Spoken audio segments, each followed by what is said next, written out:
Nemanja Bjelica. Do y'all remember that bum? Because he was the last time that the Heat made a trade during a season to acquire a player. Now, well, technically Oladipo was like an hour after that, but my point is, it's been a few years since the Heat have made an in-season trade. Now, do I think that's a good thing? Well, no, not at all, because theoretically, if you're a fringe contender, being able to make some in-season improvements could help push you over the top, right? I mean, just look at the year prior to those guys. During the year, the Miami Heat made a trade to get Andre Iguodala and Jay Crowder and Solomon Hill. Shout out Heli for Solomon Hill. But the first two guys were obviously key contributors that helped the Miami Heat get to that finals run. So the whole point of this video is to kind of say, I know I've posted a lot of trade rumor videos recently. We had DeMar DeRozan and Zach LaVine and Donovan Mitchell. And just yesterday, I posted about DeJounte Murray, which a lot of people liked, by the way. Usually when I post a trade video, I have 100 comments saying, oh, this team says no, this team says no. But yesterday's video with the DeJounte Murray, most people said that it's actually pretty fair for both teams.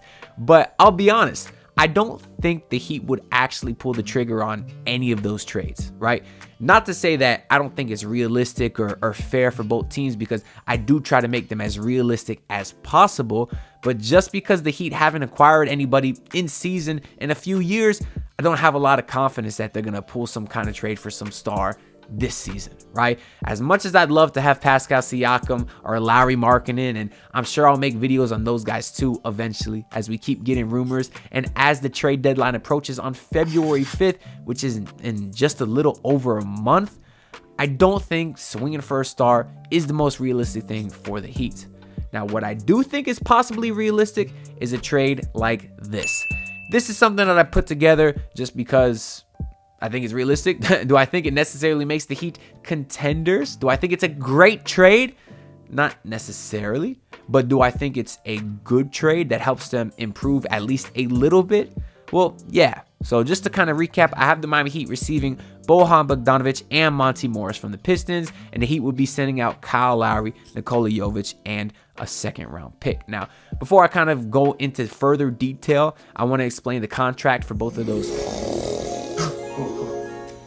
Hey, it's me, Pat Riley, and I've woken up from my slumber because I realized you didn't like the video and subscribe yet. So make sure to do that for me so I can get some rest. Thank you. Pistons guys, so you can kind of have an idea of why the Pistons would want to make this trade.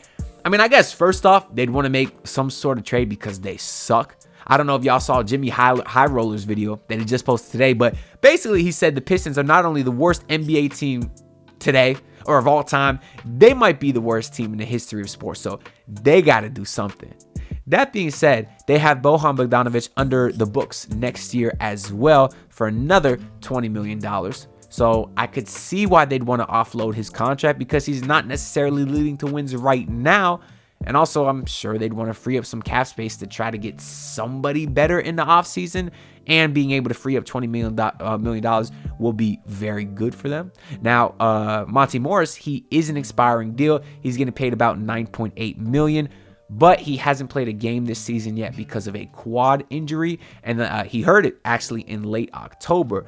But the last update I read was from November 22nd, and they said he's still about 6 to 8 weeks away from just being reevaluated. So that means that he's at least to the end of January before he'll see some action. Now, even if he is healthy, I don't think the Pistons would want to use him this year anyways. He's 28 years old, so not super old. He's certainly a lot younger than Kyle Lowry, which is part of the reason I'd like him on the Heat. But also the Pistons got sort of a log jam at the guard spot. Obviously, you got Cade, you got Jaden Ivey, you got Marcus Sasser, who's been playing very well for them, and you do have Killian Hayes, who for some reason, they're still trying that Killian Hayes experiment over there.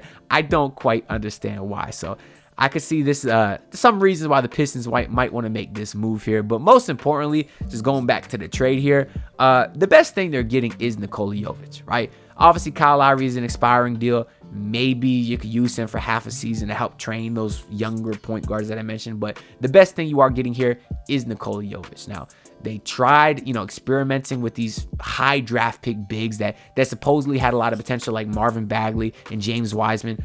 Obviously, those guys haven't worked out. They appear to be bums as well.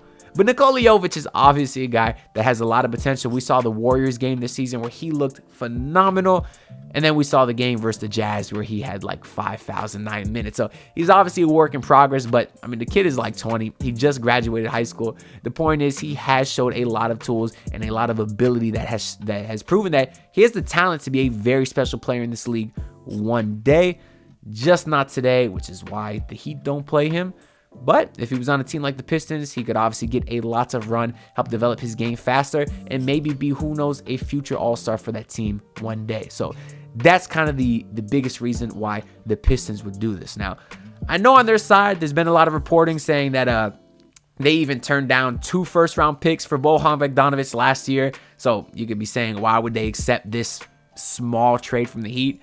Well, I don't know if that was true. I don't know if they actually got 2 first-round picks or offered 2 first-round picks, because I know the Pistons have been very strong and very loud, saying that they're not trading Bojan unless they get a package they can't refuse. That kind of sounds like them just trying to talk about an asset that nobody really wants. And if you think about it, when they got Bojan in the first place a couple years ago, all they traded was literally Kelly Olynyk, Saben Lee, and cash. So it's not like they gave up a ton of assets. You can argue they'd be flipping Kelly Olynyk and Saben Lee into Nikola Jovic, Kyle Lowry expiring, and a second-round pick, which is not that bad a package at all. So I do think this is realistic from the Pistons aspect. Now, for the Miami Heat, they'll be getting Bojan Bogdanovic, who is a shooter to the highest degree. That's kind of the biggest asset that he would provide to this team. Now, he's averaging 19 points per game this season, shooting 38% from 3. Now, he's not a great rebounder, and he's only 6'7". So if he was playing the 4 spot, that might be a little bit of a concern. But that's not what we're worried about right now. The Heat are obviously one of the lowest scoring teams in the entire NBA. So having a guy like Bojan that could drop 20 to 30 points on any given night will be perfect. Not to mention the spacing out there, that, you know, if you have Tyler Hero still out there, or even if you have Monte Morris starting, who's a very great shooter himself, I think the spacing will be great.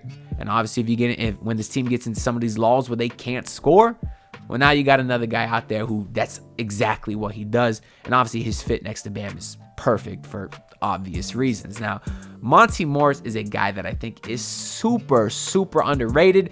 And truthfully, I think he may be better than Kyle Lowry.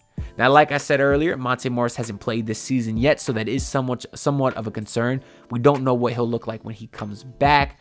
But he is only 28 years old, so I'm sure that when he recovers, he'll be fine, and you won't have as much concerns about him getting hurt late in the playoffs like we've seen with Kyle Lowry every year the last few years, because he's 100 years old. You know what I'm saying?